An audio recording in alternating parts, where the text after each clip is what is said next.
Hi అండి. BSS రుచులకి స్వాగతం అండి.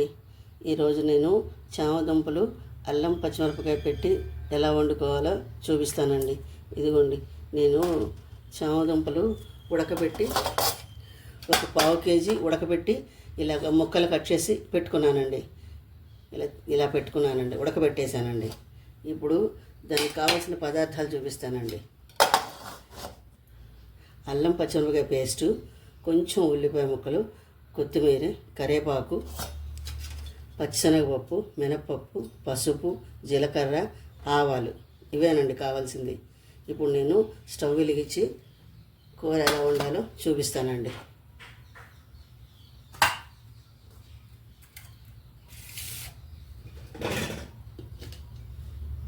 స్టవ్ వెలిగించుకుందామండి.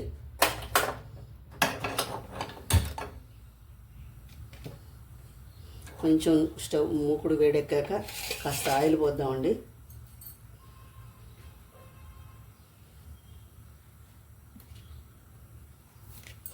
ఎక్కువ ఆయిల్ అక్కర్లేదండి, సమానంగా పోసుకుంటే చాలు.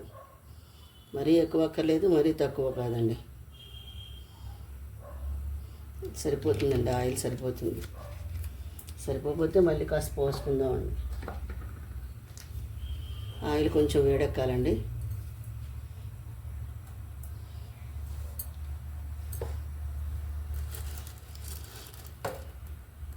ఒక చెంచాడు పచ్చిశనగపప్పు, ఒక చెంచాడు మినపప్పు,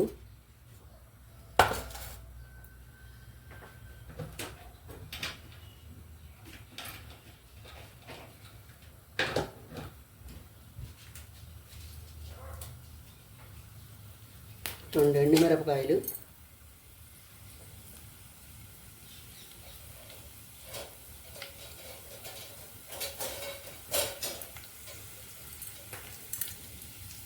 ఇవి కొంచెం వేగాలండి.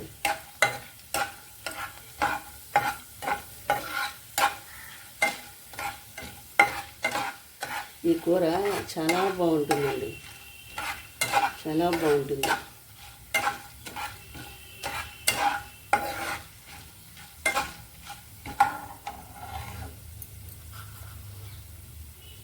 ఒక అర చెంచా జీలకర్ర, ఒక పావు చెంచా ఆవాలు,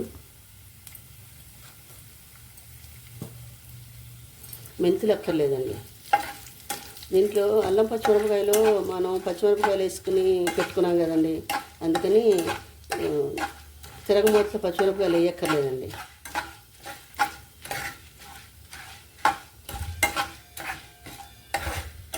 తిరగమూత బాగా వేగాలండి.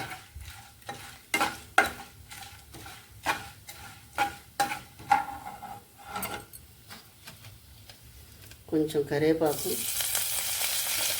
కొంచెం కొత్తిమీర,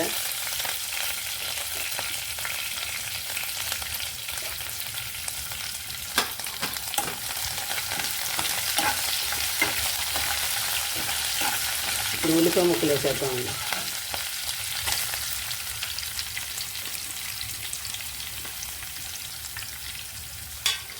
ఉల్లిపాయ ముక్కలు వేస్తే బాగుంటుందండి, మీ ఇష్టం అండి. ఉల్లిపాయ ముక్కలు వేయకపోయినా పర్వాలేదు, వేస్తే బాగుంటుందండి.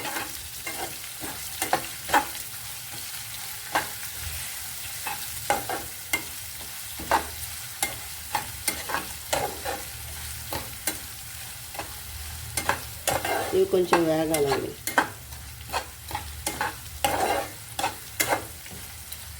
ఇవి కొంచెం వేగాక చూపిస్తాను. ఇదిగోండి, కచ్చా పచ్చగా దంచిన వెల్లుల్లిపాయ రబ్బలు,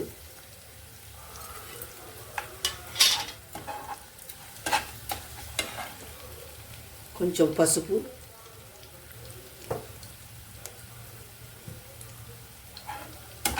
పసుపు వేసుకోవాలండి.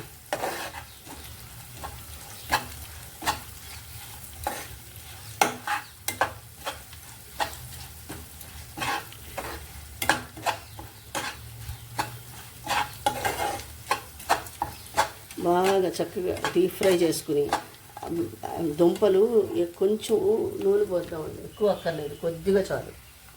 కొంచెం పోస్తామండి, ఎక్కువ వద్దు, చాలు.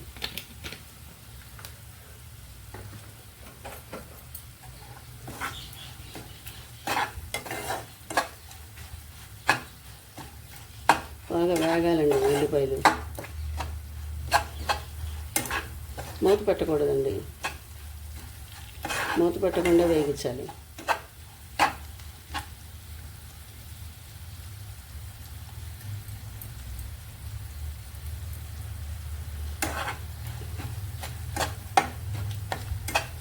అల్లం పచ్చిమిరపకాయ పేస్ట్లోనే నేను ఉప్పు వేసేసానండి, ఇంకా సాల్ట్ ఎక్కడ వేయక్కర్లేదు.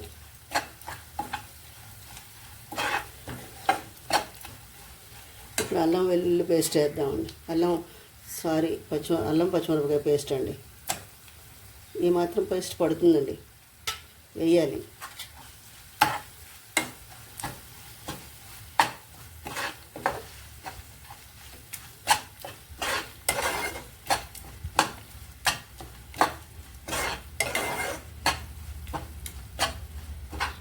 ఇది పట్టేస్తుంది.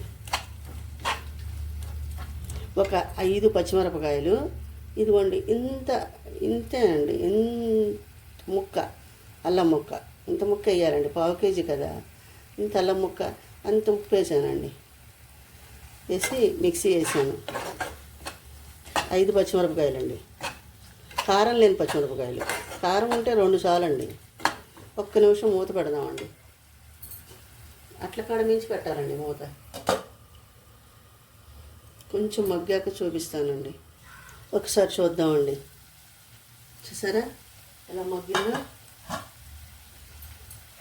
ఇప్పుడు ముక్కలు వేసుకుందామండి. ముక్కలు వేసేసుకుందాం. ఇప్పుడు జాగ్రత్తగా కదపాలండి, హడావుడిగా కదిపేయకూడదు. ముక్కలు చితికిపోకుండా వేగించుకుని చక్కగా ఫ్రై చేసుకుంటే తినటానికి ముక్కని కొరుక్కుని తింటుంటే భలే ఉంటుందండి. ఇంకా కొంచెం చిన్న ముక్క చేశానండి దీన్ని. ఓకే, బాగుందండి. ఇప్పుడు జాగ్రత్తగా కలుపుకుని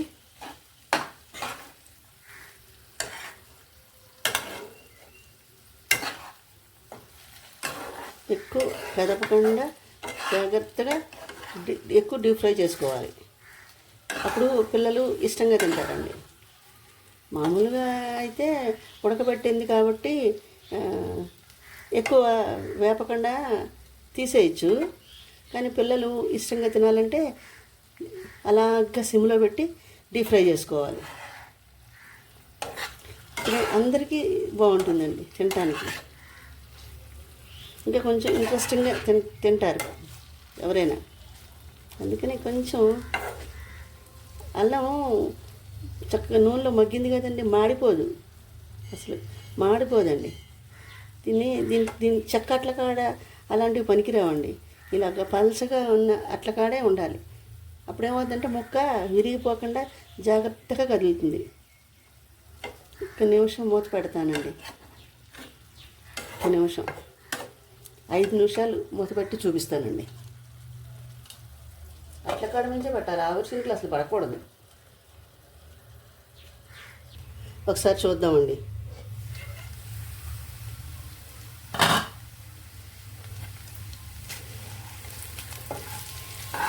మనం పోసిన ఆయిల్ కరెక్ట్గా సరిపోయిందండి. ఎక్కువైనా బాగోదు, కరెక్ట్గా సరిపోయింది.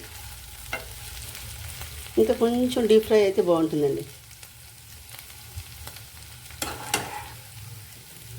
ఇంకా కొంచెం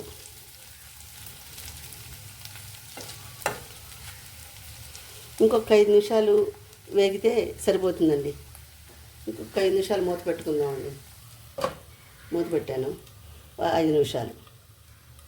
ఒకసారి చూద్దామండి.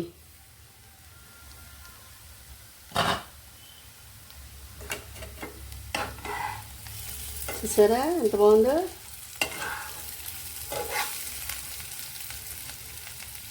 ఇంకా చాలండి.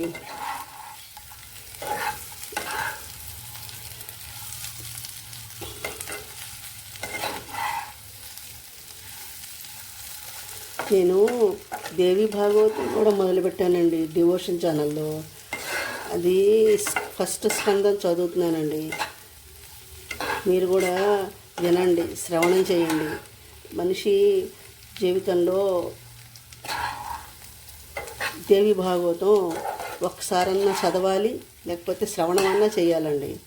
శ్రవణం అంటే వినడం అండి, వినటం అన్నా చేయాలండి. ప్రతి మనిషి దేవి భాగవతం అంత ఉత్తమమైన పవర్ఫుల్ గ్రంథం అండి అది. ఒక్కసారి శ్రవణం అన్నా చేయాలి, లేకపోతే చదవనన్నా చదవాలండి. నేను చదువుతానండి, మీరు శ్రవణం చేయండి. దాంట్లో పద్యాలు కాకుండా నేను వచన కావ్యమే చదువుతున్నానండి. నేను పారాయణ చేస్తున్నాను, అది కూడా నేను మీకు వినిపిస్తున్నానండి. అది మీరు విని శ్రవణం చేసి అదే ఫలితాన్ని పొందండి.